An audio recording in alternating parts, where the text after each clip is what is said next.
Gauthier Lebret. Bonsoir Laurence. Vous sortez de l'émission de Pascal Praud, pas trop essoré? Non, tout va bien. Bon, très bien. On a parlé de Roland Garros. Franz-Olivier Gisbert est là. Bonsoir. Bonsoir Laurence. Catherine Ney. Oh là là, on monte dans les grades, bravo. Et merci d'être là, Catherine. Oui. Et Louis de Ragnel. Bonsoir Laurence. Voilà, on s'effondre. C'est pas ce que je voulais dire. Je vous ai vu dire, je me suis dit ça va être drôle, je vais dire qu'on s'effondre. Mais pas du tout, on a une super équipe et je suis heureuse de vous accueillir ce soir. Il y a beaucoup de choses dans l'actualité, on va parler de politique puisque vous êtes tous les deux là, Franz et Catherine dans un instant, mais il y a une actualité qui s'impose à nous, c'est cette chaleur écrasante que nous vivons tous. Alexandra Blanc, qui est notre prévisionniste météo, est avec nous. Bonsoir ma chère Alexandra. 37,8 degrés aujourd'hui en France, c'est un record vraiment pratiquement historique pour le mois de mai, c'est bien cela Alexandra ? En effet, c'est un record historique, ma chère Laurence, avec des températures qui se sont envolées. On avait encore plus chaud cet après-midi qu'hier. On ne pensait pas forcément que c'était possible. Et donc, oui, les températures se sont tout simplement envolées. Près de 38 degrés dans les régions d'Angoulême aujourd'hui, 37,6 degrés du côté de Narbonne ou encore plus de 37 degrés à Perpignan. C'est tout simplement historique. Il fait également très chaud dans les rues de la capitale avec un ressenti parfois de 35, 36 degrés. C'est exceptionnel et surtout, on a battu le record national de chaleur avec 37,8 degrés. Vous l'avez dit, c'est historique puisque nous n'avions pas eu aussi chaud à cette période de l'année depuis 2009. On avait eu 37 degrés en Corse en 2009, mais là, c'est tout simplement historique. Ce pic de chaleur, cette canicule qui concerne une très, très grande partie du territoire et qui reste historique. 17 départements sont aujourd'hui placés en vigilance orange. C'est la première fois que Météo France émet une vigilance orange canicule à cette période de l'année. C'est pour vous montrer à quel point c'est tout simplement historique et ça va durer encore demain avec des températures qui resteront encore particulièrement élevées. Une canicule qui concerne donc une bonne partie du territoire. Alors à partir de demain, on aura un petit peu moins chaud. Nos amis bretons respireront un petit peu plus avec des températures qui vont un peu baisser. Mais c'est vrai que ça reste vraiment, vraiment historique, cette canicule précoce, intense. Et surtout, elle dure longtemps, Laurence. Des fois, on a des coups de chaud qui durent 24, 48 heures. Là, non, on dépasse les seuils de canicule le matin, mais également la nuit. Par exemple, à Paris, ma chère Laurence, les seuils de canicule sont de 21 degrés la nuit et de 31 degrés la journée. Et ça dure au moins 3 jours. Là, on les a clairement dépassés. C'est pour vous montrer à quel point cette canicule est tout simplement historique.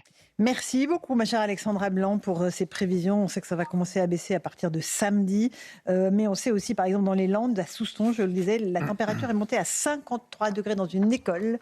Et là, évidemment, c'est la santé des enfants qu'on met en danger. Écoutez les parents d'élèves qui sont furax. C'est un bâtiment où il y a une énorme verrière qui est très bien l'hiver, mais l'été, on a des températures qui avoisinent les 50, 52 sous la verrière et 38 dans les classes. Donc je pense que c'est plutôt une bonne décision qui a été prise par la mairie et par l'école de sortir les élèves concernant les chaleurs, même si des moyens ont été mis en place, comme des ventilateurs, des rafraîchisseurs, ça reste quand même une problématique que l'on connaît d'ailleurs depuis des années. On a su pour mardi qu'on avait 38 dans les classes et donc sous la verrière c'est presque frôler les 60. Moi je trouve que c'est très très bien d'avoir fermé les après-midi parce que franchement ces grosses chaleurs même à la maison c'est déjà insupportable. Dans les classes scolaires c'est encore pire. Pour ces parents d'élèves, Franz-Olivier Gisbert, 53 degrés dans une classe, on imagine ce que ça fait. Enfin, c'est juste... Ou est-ce que c'est nous qui n'avons plus du tout l'habitude de ces températures ? Oh bah non, vous savez, la Terre, de toute façon, la température a varié tout au long. Alors, on peut s'inquiéter parce que... Sur des siècles. Oui, sur des siècles. Mais j'ai entendu, pas forcément d'ailleurs, j'ai entendu le mot historique là, qui revenait tout le temps. Oui. Et c'est vrai que si on pense à l'histoire, l'humain, un genre humain est une espèce un peu particulière. Elle est très sensible au climat. Et puis là, elle peut faire n'importe quoi. Souvenez-vous, 1788, c'était des pluies absolument torrentielles qui ont fait qu'il y a eu des disettes parce que les récoltes avaient été très mauvaises, d'où 1789. Vous voyez ? Donc on peut toujours s'attendre à ça. Et puis alors, il y a une réflexion à avoir, je trouve aussi, sur les pays pollueurs. Parce que, on sait que le principal pollueur aujourd'hui sur la planète, c'est la Chine, dont nous achetons d'ailleurs les voitures électriques. C'est la Chine qui pollue, parce qu'elle a énormément progressé économiquement, mais enfin, ça fait de 1994 à 2024, 2024, je crois. Ça fait, je crois, c'est de l'ordre de 318% les augmentations de CO2. De CO2. Donc c'est considérable, le dioxyde de carbone, si vous voulez. Et alors après, vous avez évidemment les États-Unis, vous avez l'Inde, vous avez aussi la Russie qui est assez haut aussi. Même s'il y a quand même beaucoup moins d'habitants que chez les autres. Et puis, c'est quelque chose alors là qui est très troublant, c'est que j'entendais Gauthier Lebret, évidemment, qui parlait de climatisation. Bah oui, puisque nous, on a de la chance d'avoir le nucléaire, on n'a pas du gaz comme les pauvres Allemands.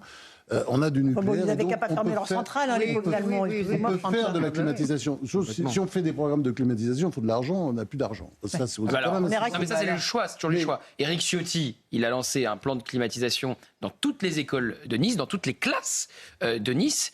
Il a fait des économies drastiques en arrivant à la mairie de Nice. Donc c'est toujours pareil. Et les choix, on peut les faire. L'argument, on n'a plus d'argent, c'est vrai, mais on peut décider d'arrêter d'en mettre là pour en mettre ici. Et donc on peut décider de faire un plan clim pour que nos enfants soient pas en train de cramer à 53 degrés dans leur classe. Le plan clim, ce sera énormément d'argent. Oui, il faut en couper énormément. Arrêter d'en donner à n'importe qui, par exemple. Catherine, enfin, les maires ont finalement, on voit en ce moment où effectivement Éric Ciotti prend des mesures très courageuses en faisant des économies qui lui permettent de faire d'autres dépenses. C'est presque un exemple, mais ça montre aussi qu'on peut faire beaucoup plus de choses à l'échelon local. Un maire, s'il le veut, il a le pouvoir de le faire, alors qu'au niveau national, c'est absolument, c'est absolument pas jouable. Pourquoi mais là on parle que de la on parle que de la puissance. Là on parle que de la puissance publique et de l'État qui sans doute peut faire dans les écoles, mais on a un taux aussi de ménages qui sont très peu équipés en clim en France. C'est pas à l'État de payer la clim aux ménages, c'est aux ménages de se l'acheter. On est un des pays au monde où les ménages sont les moins équipés. Pourquoi ? Parce qu'on a une propagande médiatique qui dit que la clim c'est pas bien, que ça pollue encore plus. Dans le monde encore, je lisais cette semaine un article qui disait que si on mettait si les ménages achetaient de la clim en France, eh bien ça allait augmenter le réchauffement climatique, ce qui est faux puisque nous sommes encore une fois nous avons une énergie décarbonée. Donc il n'y a pas que l'État qui doit équiper les écoles et les hôpitaux, c'est aussi aux ménages français de s'équiper. Je viens de faire l'acquisition d'une clim aujourd'hui. Vous aurez demain. Je suis très impatiente de vous faire partager mon expérience parce que je trouve que j'ai une chance. Vous êtes vraiment de droite, 30 degrés. Voilà, c'est un coming out de droite. C'est ça. Je ne demande pas à l'État de me la payer. Oui, mais il n'y a pas que la clim. Il y a aussi la pompe à chaleur. La pompe à chaleur, ça ne pollue pas du tout, c'est tout à fait naturel. Et la pompe à chaleur, elle permet de rafraîchir, c'est-à-dire moi j'ai ça à Marseille, franchement, c'est très bien, et je ne consomme pas. Alors Gauthier, un tout petit mot avant qu'on passe au sujet clim et politique. Expérience personnelle, mais je voulais vous donner un chiffre. Le plan de climatisation d'Éric Ciotti, c'est 11 millions d'euros qui se déploient dans 1361 classes de la ville de Nice, qui fait l'entièreté des classes de sa ville. Et on sait qu'il a récolté plus de 11 millions d'euros avec ses économies drastiques à la Ravière Milei, dont il se revendiquait dans le JT News d'ailleurs il y a encore quelques semaines, quelques mois, pour donc pouvoir faire ce plan clim. Donc c'est des choix politiques. Choix politiques. Et est-ce que la climatisation est un sujet politique ? Est-ce que c'est devenu un thème politique ? Écoutez les explications de Mathilde Ibanez et on en débat. Avec la nouvelle vague de chaleur, la climatisation fait son grand retour au cœur du débat politique français. Un débat brûlant, littéralement, qui oppose désormais deux visions du monde, celle de la droite et celle de la gauche. Pour Louis Sarkozy, il faut climatiser partout, tout le temps et le plus vite possible. On aurait le droit de se réchauffer l'hiver, mais de ne pas pouvoir se refroidir l'été. La climatisation, c'est la civilisation.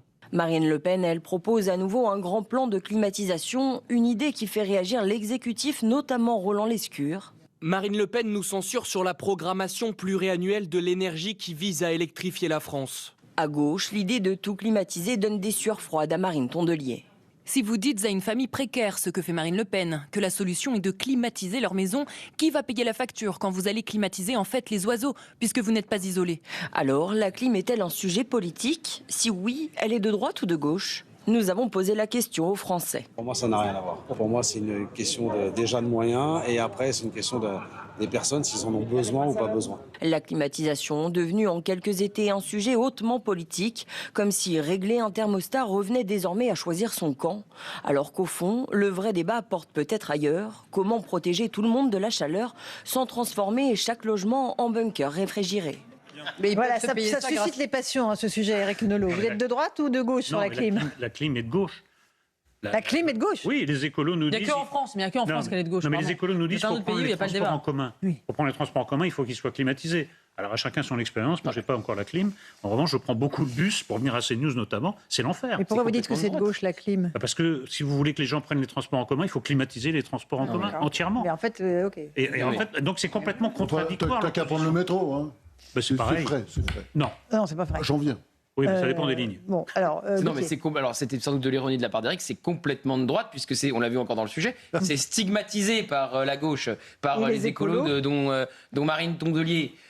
Non, j'allais faire une plaisanterie, mais je l'ai faite sur Europe 1, je ne vais pas la refaire sur CNews. Mais donc, voilà, je veux dire, les écolos brassent tellement d'air qu'on pourrait se mettre à côté d'eux pour être un peu rafraîchi, mais la clim, c'est totalement de droite.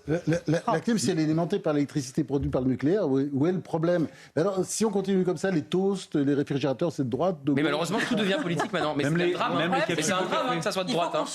Louis. Non, mais c'est navrant que ce soit politisé. Parce qu'en réalité, c'est une question juste de bien-être. Le problème, c'est que c'est la gauche qui en fait un sujet, un totem politique. Climatiser une école pour qu'un enfant puisse y aller, je suis désolé, pour moi, c'est ni de droite ni de gauche. En revanche, profiter de la chaleur et de la canicule pour se dire on va pouvoir bosser moins et demander la création d'un congé pour les fortes chaleurs, ça pour le coup, c'est vraiment un truc de gauche. Bah oui, je pense que d'ailleurs, il y a quand même une philosophie qui est il ne faut pas...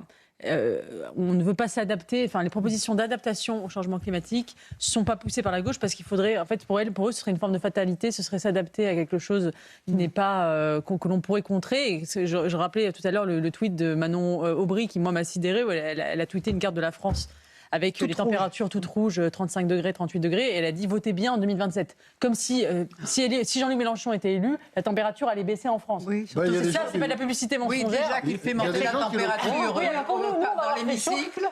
Oui, ça c'est franchement...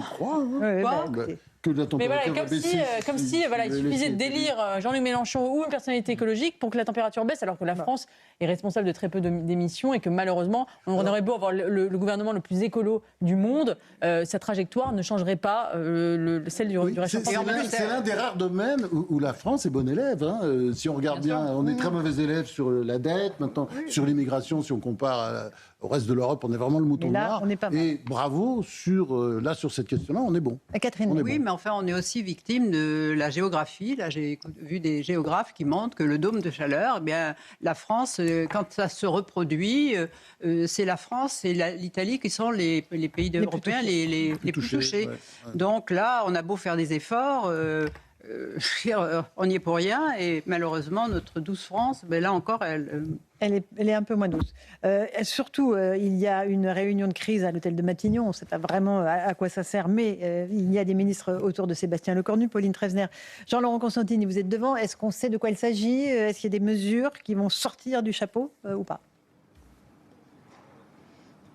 Oui, Laurence, alors cette réunion est désormais terminée. Pas d'annonce particulière, mais à la sortie, nous avons pu interroger Philippe Tabarot, le ministre des Transports, qui nous a affirmé que cette situation actuelle, cet épisode caniculaire, était maîtrisé. Certains trains intercités ne circuleront pas durant les 2 prochains jours.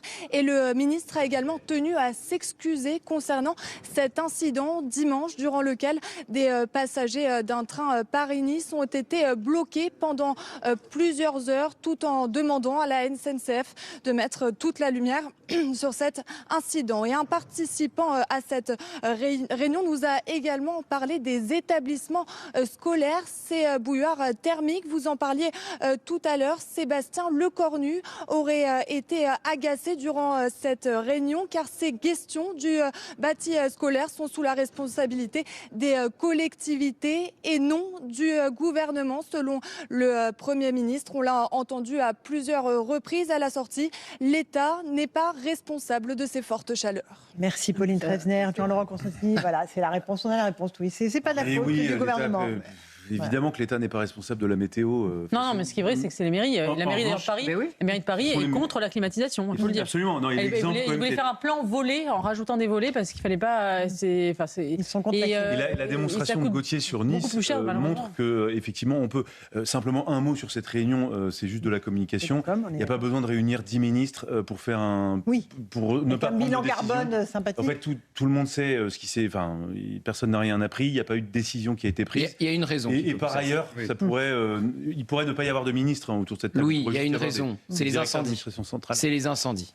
La raison de la réunion aujourd'hui, c'est les incendies, parce que si vous avez de graves incendies, on se souvient de ce qui s'était passé autour de Marseille, qui s'était retrouvé l'année dernière, il y a pile un an, encerclé par les incendies, et qu'on se rend compte, il n'y a pas de Canadair, il y a un manque de pompiers, et on a besoin d'appeler les pays voisins qui nous entourent, parce qu'on n'est toujours pas capable d'avoir le nombre de Canadair suffisant, et ça fait un certain nombre d'années que ça dure. Ces réunions-là, moi je leur fais le crédit d'avoir au moins parlé de cela. C'est la cellule de crise de Beauvau qui gère ça, vraiment. Oui, mais enfin quand même, c'est-à-dire que la réunion sur le risque incendie, je veux bien croire qu'elle peut avoir une utilité. On a eu la réponse tout à l'heure du nombre d'âges de Canadair qui vont être déployés. Combien avez-vous ? Je m'en souviens plus.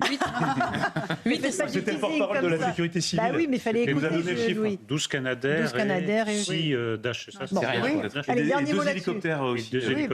Oui, il y a eu un effort qui a été fait là. Heureusement. Ça va les reprendre après notre invité. Tout va bien, à la canicule on a fait, on fait une petite pause, on se retrouve sur CNews et Europe 1, on évoquera l'affaire de Rehel et le long format que vous allez diffuser ce soir Gauthier, ultra-violence, quand l'affaire vire au cauchemar. Absolument.